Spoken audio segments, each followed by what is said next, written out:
Guten Tag, Nene. Da bin ich noch eens mal wer.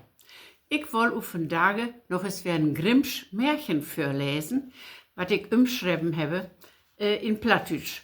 Und das handelt sich um den Schoenmaker und die kleinen Kerlkes auf Twarge, auf, sag mal, für einen Zwerg.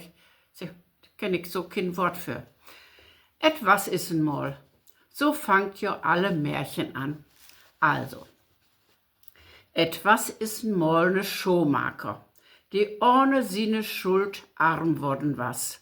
Er was flittig und ehrlich, satt alle Tage in seine Werkstäh und repariert die Schuhe von de Dorpslö. Für Lehr, neue Schuhe zu machen, hatte er kein Geld. Er hatte bloß noch ein Stückchen Lehr da liegen, ein Paar Schuhe zu machen. Er satt sich also an seinen Disk und schnitt das letzte Paar Schuhe zu. Die sollen andern Dags von ein Köper afhalt werden. Mit Abendgebet bitte he den Herrgott, ne guten Rote geben, wat he wal doen kun, dat he wer op'n grünen Tuch quem. Und damit ginge hen schlafen. Als er am nächsten Morgen in seine Werkstätte quem, wusste nicht, ob er drömen of wacker was. Da lag nämlich nicht bloß dat Tuschnedene leer, nee, da standen ein paar fährige Schuhe, die wasen so gut näht, dat het erst noch gar nicht glöwen kun. Kein Steg was schräg auf verkehrt, und die Schuhe glänzten, dat et ne wahre Pracht was. Als nachmittags den Köper in seine Werkstätte quem, was der so anedon von den neuen Schuhe, dat he den Schuster noch mehr Geld gaf, als den Schuhmacher von ihm haben woll.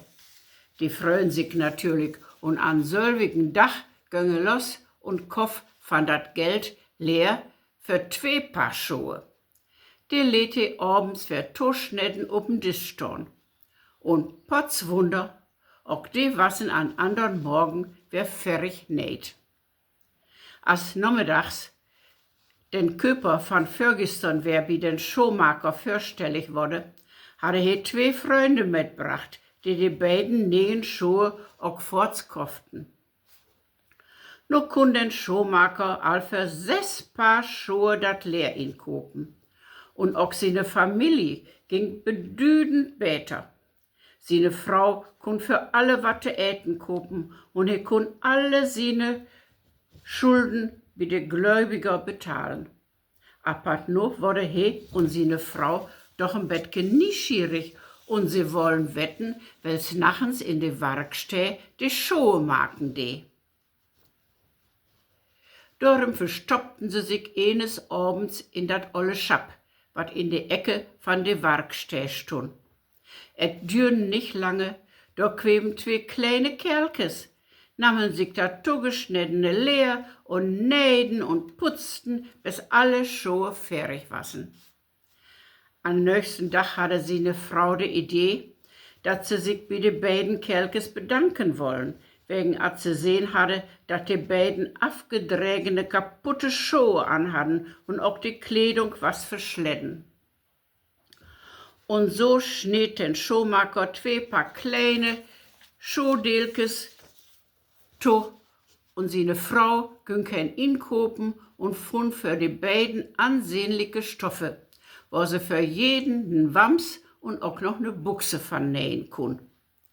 Sie lagen alles auf den Disk und gingen in Bette. Als die beiden kleinen Kerlkes in die nächste Nacht die Kleider und das Lehr sogen, freuen sie sich über alle Morten. Nähen gau die Schuhe fertig und trocken sich den Wams und den nähen Buchsen an. Et pass alles ganz präzis. Sie stellen sich mit für den großen Spiegel und drehen sich hin und her und können sich gar nicht satt sehen an ein Nähetüch.